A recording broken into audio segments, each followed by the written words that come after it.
এবার আমি এই আলুটাকে একটি বাটিতে ট্রান্সফার করে নেব। এবার একটি বাটিতে আলুগুলো নিয়ে নেব আর বেশ খানিকটা মটরশুঁটি নেব আর দিয়ে দেবো পেঁয়াজ কুচি পরিমাণ মতো, টমেটোটাকে লম্বা লম্বা করে কেটে নিয়েছি, আদা রসুনের পেস্ট, থেতো করা গরম মশলা, দিয়ে দেবো স্বাদ অনুযায়ী লবণ, কোয়ার্টার স্পুন জিরে গুঁড়ো,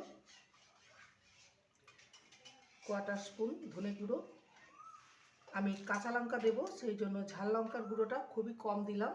আপনারা আপনাদের ঝাল অনুযায়ী কাঁচা লঙ্কা এখানে ইউজ করবে। দিয়ে দেবো 3টে চেরা কাঁচা লঙ্কা, হলুদ গুঁড়ো হাফ টিস্পুনের থেকে একটু কম, কালারের জন্য দিয়ে দেবো হাফ টিস্পুন কাশ্মীরি লঙ্কা দেবো, একটু সর্ষের তেল, যাতে করে মশলাটা ভালো মতো মাখা যায়। এবারে এটাকে ভালো করে মেখে নেব। আমি প্রেসার কুকারে করব, আপনারা চাইলে কড়াইতেও করতে পারেন, তবে গ্যাস অন করিনি। এবার আলু মাখা সমস্ত মিশ্রণটা এতে দিয়ে দেব।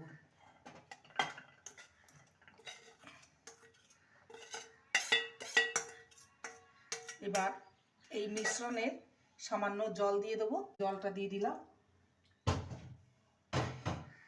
এবার একটা তড়কা বানিয়ে নেব। এই তড়কা প্যানে দিয়ে দেবো সামান্য সর্ষের তেল, ফোড়নে দেব হাফ টিস্পুন গোটা জিরে আর দেব একটা তেজপাতাকে 2 টুকরো করে,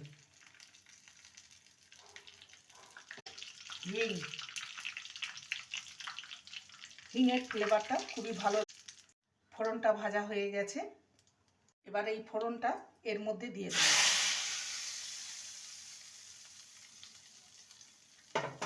ভালো করে মিশিয়ে নেব। এবার প্রেসার কুকারের লিডটাকে লাগিয়ে দেবো, 2টো সিটি দেব। এবার দেখে নেব খুলে, দেখতেই পাচ্ছেন কতটা লোভনীয় হয়েছে। ঘি, ওর থেকে ধনেপাতা কুচি, হাতে মাখা আলুর তরকারি বা আলুর দম, দেখতেই পাচ্ছেন কতটা লোভনীয় হয়েছে। এটা আপনারা রুটি, পরোটা, লুচি, এমনকি গরম ভাতের সাথেও খেতে পারবেন। রেসিপিটি ভালো লাগলে প্লিজ লাইক করবেন, কমেন্ট করবেন, শেয়ার করবেন।